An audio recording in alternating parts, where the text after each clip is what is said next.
నమస్తే అండి. Welcome to Andhra రుచులు బై శ్రీదేవి. ఈరోజు మన వీడియోలో మినపగుళ్ళు ఇంకా పొడి బియ్య పిండితోటి క్రిస్పీగా పునుగులు ఇంకా అందులోకి కాంబినేషన్‌గా టమాటో కొత్తిమీర చట్నీని చూపిస్తున్నానండి.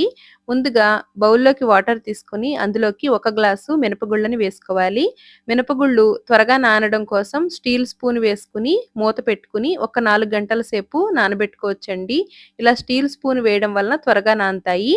వేరొక బౌల్‌లోకి ఏ గ్లాస్ తోటైతే మినపగుళ్ళు తీసుకున్నామో అదే గ్లాస్ తోటి 2 గ్లాసుల పొడి బియ్య పిండిని తీసుకొని కొద్ది కొద్దిగా వాటర్ వేసుకుంటూ పిండిని రొట్టె పిండి మాదిరిగా కలుపుకోవాలి. మినపగుళ్ళు 4 గంటల సేపు నానబెట్టుకుంటే ఇలా కలిపి పెట్టుకున్న పొడి బియ్య పిండిని ఒక గంట సేపు నానబెట్టుకుంటే సరిపోతుందండి. మూత పెట్టుకొని ఒక గంట సేపు నానబెట్టుకోవాలి. పిండిని ఈ విధంగా కలుపుకుంటే సరిపోతుందండి.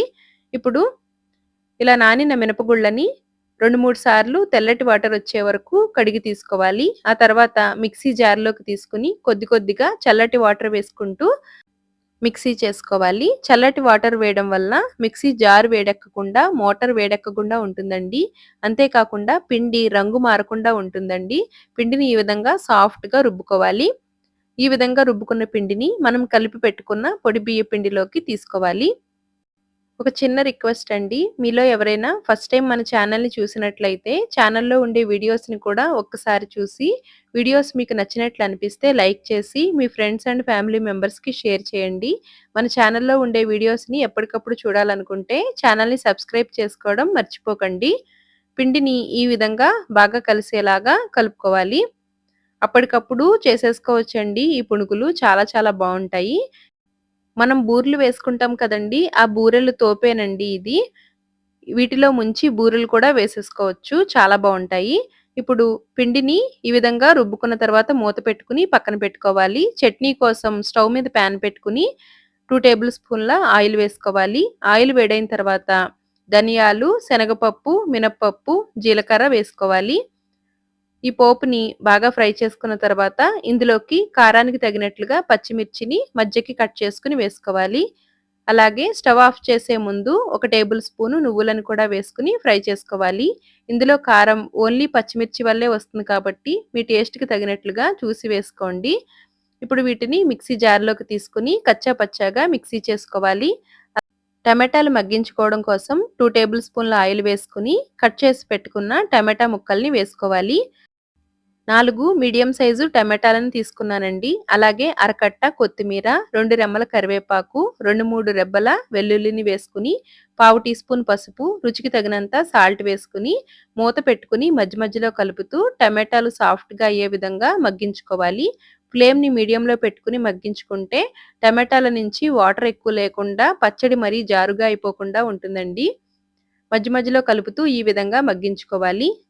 బాగా చల్లారిన తర్వాత మాత్రమే మిక్సీ జార్‌లోకి తీసుకోవాలి. ముందుగా మిక్సీ జార్‌లోకి పొడిని కచ్చా పచ్చాగా మిక్సీ చేసుకున్నాం కదండీ! అందులోనే మనం చల్లారబెట్టుకున్న టమాటా మిశ్రమాన్ని వేసుకోవాలి. ఇప్పుడు పల్స్ ఇచ్చుకుంటూ మిక్సీ చేసుకోవాలి. టమాటాలో ఉన్న వాటర్ సరిపోతుందండి. మళ్ళీ వాటర్ వేయనవసరం లేదు.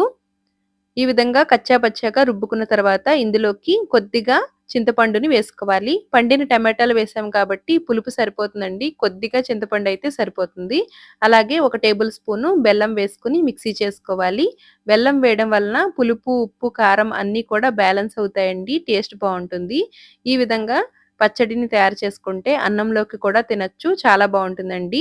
ఇప్పుడు రుబ్బి పెట్టుకున్న పిండిలో రుచికి తగినంత సాల్ట్ వేసుకొని ఒకసారి బాగా కలిసేలాగా కలుపుకోవాలి. ఇందులో ఇంకా సోడా ఏమీ వేయనవసరం లేదండి. 4 గంటలు మినపగుళ్ళని, ఒక గంట పొడి బియ్యపు పిండిని తడిపి పెట్టుకొని నానబెట్టుకుంటే సరిపోతుందండి. ఈ విధంగా పిండిని బాగా కలుపుకున్న తర్వాత డీప్ ఫ్రైకి తగినంత ఆయిల్ పెట్టుకొని, ఆయిల్ బాగా వేడైన తర్వాత చేతికి తడి చేయి రాసుకుంటూ చిన్న చిన్న పునుకులుగా వేసుకోవాలండి. ఫ్లేమ్‌ని హై ఫ్లేమ్‌లో పెట్టుకొని ఫ్రై చేసుకుంటే నూనె పీల్చకుండా ఉంటాయి. అన్నిటిని కూడా మంచి రంగొచ్చే వరకు ఫ్రై చేసుకుంటే చాలా చాలా బావుంటాయండి. పైన క్రిస్పీగా, లోపల సాఫ్ట్‌గా చాలా బావుంటాయండి. ఇలా ఒకసారి డెఫినెట్‌గా ట్రై చేయండి. వీడియో నచ్చితే లైక్ చేయండి, షేర్ చేయండి, కామెంట్ చేయండి. Thanks for watching.